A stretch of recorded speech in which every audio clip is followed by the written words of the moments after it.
Welcome to Whispers and Confessions. There might be a twist waiting, so please make sure to watch until the end. Don't forget to subscribe and like. Let's begin right away. Travel weaves magical moments that forge unexpected connections. Chance encounters with strangers in unfamiliar streets offer brief respites from life's daily burdens, creating treasured memories that linger long after. Such was my experience in New Orleans, where I found myself crafting yet another cherished chapter of my life. I'm Henry, a 65-year-old retiree whose story took an unexpected turn. In the years following my retirement, my wife Jennifer and I traversed America together, indulging in spectacular tourist destinations, marveling at breathtaking vistas, and unwinding at premium resorts. Yet recently, I began noticing subtle fissures in our relationship. Our once vibrant conversations dwindled to mere pleasantries, and though we both sensed the growing emotional chasm between us, we maintained a facade of marital bliss. The decision to embark on a solo journey to New Orleans came spontaneously. The city's renowned jazz festival and historic charm had long captivated my imagination, but Jennifer's cold, dismissive response, "Do whatever you want," revealed the depth of our disconnection. Despite the initial sting of her words, I embraced this opportunity for solitary exploration. After swift preparations, I boarded an early Amtrak train, where Jennifer's conspicuous absence beside me evoked an unexpected sense of liberation. The empty seat represented not loneliness, but rather the exhilarating prospect of unencumbered adventure. Upon arriving in New Orleans, I immersed myself in its historic streets. The jazz-steeped architecture and tranquil atmosphere of the less tourist areas provided a peaceful backdrop for contemplation. Armed with my camera, I savored the luxury of unhurried exploration, a stark contrast to my usually rushed excursions with Jennifer, and found my spirit lightening with each step. Lunch became a sensory celebration as I sampled local delicacies. The vibrant Cajun seafood dishes and jazz-inspired cuisine awakened my palate, while the solitary dining experience helped dissolve accumulated tensions. The afternoon drew me to the Jazz Museum, where rich cultural exhibits, compelling performance footage, and precious artifacts testified to the city's musical heritage. The passionate dedication of New Orleans residents to their musical legacy deeply moved me. A fleeting thought of Jennifer's potential reaction crossed my mind but dissipated as quickly as it came. As evening descended, I retreated to the hotel pool. Reclining beneath the star-studded sky, embraced by the gentle night breeze, I reflected on how different this moment felt from my previous travels. Where Jennifer's constant conversation would have filled such peaceful interludes, I now discovered the profound pleasure of silent contemplation. Though our deteriorating relationship still weighed on my conscience, this solitary sojourn offered a rare opportunity for introspection. The soulful ambience of New Orleans seemed to work its healing magic on my weary spirit. During my stay, I made an uncharacteristic decision to join a hotel-organized sightseeing tour. Despite typically avoiding such group activities, my solo status prompted me to seek new connections. Fortune smiled upon me when Mary Anderson, an elegant woman of about 62, took the seat beside me. She exuded a sophisticated yet approachable charm, with an air of quiet confidence. My initial hesitation to engage dissolved when she warmly inquired, "Are you here alone?" The simple question bridged our isolation. I replied, "Yes, I'm enjoying a solo trip after a long time," to which she responded with a genuine smile, "I came alone from New York too." Her natural warmth immediately put me at ease. As the tour progressed, Mary and I discovered a wealth of shared interests. Our mutual passion for history and literature fueled endless conversations about books and travels. Her easygoing nature and engaging personality made conversation effortless. When she mentioned, "Actually, I've been interested in New Orleans for a long time. I was particularly curious about the history of jazz," I enthusiastically concurred, "I feel the same way. Jazz is more than just music. It's a profound culture." Our engaging dialogue continued throughout the tour, and as it concluded, Mary suggested, "We still have some time. Would you like to continue our conversation over drinks at the hotel bar?" Though momentarily hesitant, my desire for her company won out, and I replied, "That's a good idea. let's go together. The hotel bar welcomed us with its intimate ambience. Side by side at the counter, we toasted with wine glasses, and I felt a lightness I hadn't experienced in years. Mary's observation, meeting like this by chance while traveling and having these conversations feels like such a special connection, resonated deeply with me. Her presence filled the occasional emptiness of solo travel with unexpected warmth. Our conversation naturally evolved from casual topics to more personal revelations. We discussed historical narratives, travel experiences, and the profound solitude of daily life. Mary shared her feelings of emptiness amid New York's bustling pace, striking a chord of empathy within me. When I ventured to say, when marriage life goes on for a long time, a sense of distance can develop between couples, Mary's thoughtful response touched a deep truth. That's right. Marriage is such a peculiar relationship. It often seems to turn into just being together without any real connection. As Mary's words resonated within me, my thoughts inevitably drifted to Jennifer. Our once vibrant marriage had gradually transformed into a mere arrangement of coexistence. Yet here, in this moment, Mary's presence was awakening something profound within me. As the evening progressed, the invisible barrier between us naturally dissolved, our conversation at the bar flowing endlessly like a timeless stream. Each moment shared with Mary, wine glass delicately poised in hand, carried an increasingly profound significance. With gentle hesitation, I began sharing the intimate details of my marriage with Jennifer. After nearly 4 decades together, the spark that once defined us has dimmed considerably. We've become like two parallel lives, merely acknowledging each other's existence. I confessed, the words emerging from the depths of my heart. A wave of guilt washed over me as I spoke of Jennifer, yet paradoxically, I felt an overwhelming need to bare my soul to Mary. She listened with extraordinary empathy, her eyes reflecting deep understanding. After a thoughtful pause, she shared her own story. I lost my husband several years ago. Though we shared a beautiful bond, the passion had waned towards the end. Now, I question whether my heart can ever embrace love again. Mary's voice carried the weight of profound solitude and subtle uncertainty. As I absorbed her words, I recognized the striking parallels in our situations. While my years with Jennifer held their own significance, I had somewhere along the way buried my authentic emotions. Now, in Mary's presence, those dormant feelings were stirring back to life, like embers rekindled by a gentle breeze. Our conversation deepened organically, weaving through the tapestries of our past lives and family histories. Mary spoke with touching honesty about her journey with her husband, from their initial encounter through to his passing, and the solitary path that followed. Her resilient spirit and determination to embrace life's challenges drew me in ever more strongly.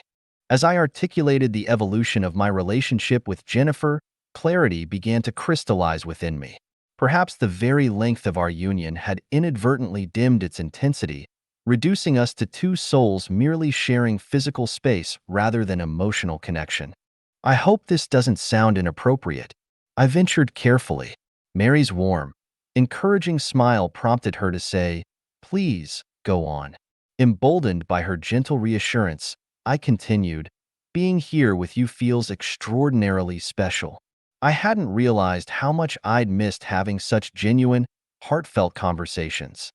A flicker of surprise crossed Mary's features before melting into a tender smile as she whispered, "I share those feelings." In that moment, an invisible current of connection flowed between us, intensified by the bar's intimate lighting. As we exchanged stories of our past experiences and future hopes, I found myself increasingly captivated by Mary's presence. Her sophisticated yet unassuming demeanor, coupled with the quiet loneliness she carried, struck a profound chord within me. Long-suppressed emotions began to surface, creating a complex mixture of exhilaration and guilt. But one thing was certain: I was falling deeper into the enchanting orbit of my time with Mary. Later that night in my hotel room, Mary's image lingered persistently in my thoughts. Her warm smile and the fleeting warmth of our casual touches kept replaying in my mind. My deep sigh in the quiet room carried both anxiety and excitement. These feelings, I'd almost forgotten they existed, I reflected. Since my relationship with Jennifer had cooled, I hadn't experienced such intense attraction to another person. Yet my encounters with Mary had awakened dormant emotions I thought long lost. Despite the late hour, sleep eluded me completely. Driven by an irresistible inner impulse, I decided to reach out to Mary. After moments of hesitation, I composed a simple message. If you're still awake, could I see you once more? Nothing more needed to be said. The instant I sent the message, my heart began racing wildly. I waited anxiously on the sofa, clutching my phone with nervous anticipation. Minutes later, it vibrated with her response, "Yes, I'm still awake. I'll wait for you in the lobby." Without hesitation, I left my room immediately. In the lobby, Mary stood alone, radiating a peaceful presence in the quiet night air, though I detected a subtle undercurrent of tension. Approaching slowly, I softly said, "Thank you for meeting me again." Her gentle smile accompanied her response, "Me too." Her shy smile as she expressed interest in continuing our conversation made my heart flutter with anticipation. As we stood talking in the lobby, the physical distance between us naturally diminished, while an electric undercurrent of mutual attraction charged the air between us. The subtle tension and unspoken understanding in our exchange revealed our shared emotions. Summoning my courage, I carefully ventured, "If you'd like, perhaps we could continue our conversation in my room?" Though momentarily taken aback, she responded with a gentle smile and a subtle nod. In the privacy of my room, we savored California wine, its delicate bouquet enhancing our increasingly intimate conversation. The profound emotions woven through our words gradually drew us closer together. When Mary's hand found its way to my shoulder, that tender touch melted away my remaining reservations. I reciprocated by gently taking her hand, allowing my long-suppressed emotions to flow freely like a released stream. We gravitated toward each other, lost in each other's gaze. The moment her soft lips met mine, a forgotten warmth coursed through my entire being. Mary's delicate caresses along my back prompted me to instinctively draw her closer, my arms encircling her slender waist. Our breathing synchronized, filling the room with a palpable intensity as our shared warmth escalated. Her white blouse whispered to the floor as my shirt buttons yielded one by one. The first touch of Mary's soft skin against my chest elicited simultaneous sighs of pleasure. Our passionate lovemaking transformed the bed into a sanctuary of intimate connection. The room resonated with our tender whispers and sweet expressions of mutual desire. Her fragrant hair teased my face while our exploring fingers mapped uncharted territories of pleasure. Time seemed to suspend itself as we lost ourselves completely in our passionate embrace. In that transcendent moment, I felt truly alive, profoundly aware of how precious my encounter with Mary had become. The next morning's soft sunlight illuminated Mary's peaceful sleeping form beside me, confirming the reality of our night together. Gazing at her serene face, I experienced a tempest of emotions, the exhilaration of our newfound connection warring with the weight of guilt toward Jennifer. What have I done? I contemplated solemnly. This journey was intended as a simple respite, yet meeting Mary had unleashed a torrent of suppressed emotions I couldn't contain. Only now did I fully comprehend the profound impact of our time together. As Mary's eyes fluttered open, her warm smile carried undertones of uncertainty and melancholy. She too seemed to wrestle with the ambiguous nature of our relationship. Words failed me as I lost myself in her clear, questioning gaze. "Henry," she whispered, her voice barely audible, "what should we do now?" Her question intensified my internal conflict. Our time together had been beautiful and extraordinary, yet I couldn't escape the knowledge that this was a temporary haven from reality. "Mary, I'm at a loss," I confessed. "While I know things with Jennifer cannot continue as they are, I'm struggling to let go of what we've shared." After a thoughtful pause, Mary nodded slowly. "I share your feelings. Our time together has been truly remarkable. Yet I'm uncertain whether this is our new reality or merely a beautiful illusion." Her voice trembled with evident anxiety as we shared our uncertainties in the morning stillness, unable to find definitive answers. Since losing her husband, Mary had navigated life alone. Perhaps I had become a beacon of hope in her solitary existence. Yet the future of our connection remained uncertain, while 4 decades of marriage to Jennifer weighed heavily on my conscience. The guilt of betraying my long-term partner felt insurmountable, and the prospect of pursuing this relationship threatened irreparable consequences. When this journey ends, I must return to face reality, to face Jennifer, I admitted heavily. Despite the profound significance of our connection, my familial responsibilities ultimately took precedence. Mary responded with a bittersweet smile. I understand completely, Henry. I respect your decision. Just promise to cherish our precious memories. Her words brought tears to my eyes. Moved by her graceful understanding, we shared one final passionate embrace. I surrendered completely to the wave of emotions, knowing that although born from momentary passion and longing, these sensations would remain eternally etched in my memory. Her tender touch awakened sensations I had never known, and her sincere affection touched me deeply. I struggled to determine whether this journey represented a mere escape or a pivotal life moment. Yet I recognized that pursuing this relationship would irreparably damage my trust with Jennifer. Strengthening my resolve, I chose to return to my established life while preserving these beautiful memories with Mary in my heart. On our final day together, as I contemplated our impending farewell, I gazed thoughtfully at the twilight-painted skyline of New Orleans. The jazz melodies echoed softly in my ears, while a profound melancholy cast its shadow over my heart. Despite our attempts at maintaining light conversation, the weight of our impending farewell hung heavily between us. As we wandered through the familiar tourist spots, I found myself hesitating countless times, the words, "I want to see you again," perpetually rising to my lips, only to be silently suppressed as time marched relentlessly forward. In the evening's warm glow of the hotel lobby, we stood face to face. "I guess this is it," Mary said, her voice carrying both unwavering resolve and gentle serenity. Though I attempted a smile, my conflicted heart betrayed my composure. "Mary, might our paths cross again?" I ventured after a moment's hesitation. The words might lead to regret, but I knew I would regret their absence more. A flicker of surprise crossed her features before she responded with a warm, knowing smile. "Henry, we each have our own journey to follow," she said softly. Her words struck deep into my heart. While my rational mind acknowledged the inevitability of our parting, my heart struggled to accept it. Our time together had illuminated my life with a brilliant radiance, rekindling emotions and passions I had thought long extinguished, allowing me to experience the vitality of youth once more. Yet reality's cold embrace remained inescapable. My life with Jennifer, built over years of shared experiences, beckoned me home, along with the responsibility to mend what had become fragile. Thank you, Mary.